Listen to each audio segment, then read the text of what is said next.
Welcome to the video tutorial of GreenCloud VPS. Today, we will show you how to create multiple proxies using IPv6 via 3proxy.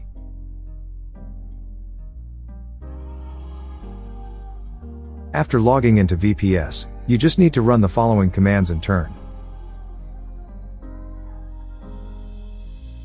Then please download the script and run it with bash.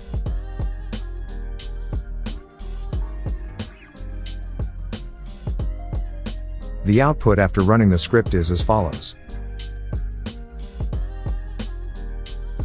After running the script, you will be asked how many proxies you want to create.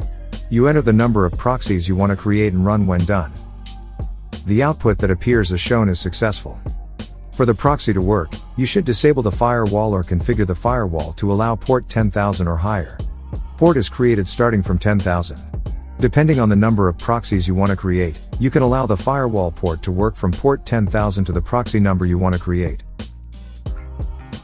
Now, you can download the generated proxy by the following link.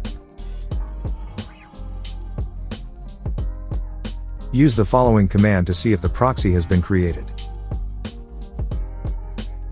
Then, check generated proxy by the following link. You will see the following result. In this video, we use the Chrome browser. To check the working of IPv6, you can go to the Chrome proxy settings and install it as the following. Then, when connecting to any site, Chrome will ask for the proxy's username and password. After entering the username and password, you can access the following website to see if IPv6 is working or not. This result shows IPv6 working perfectly.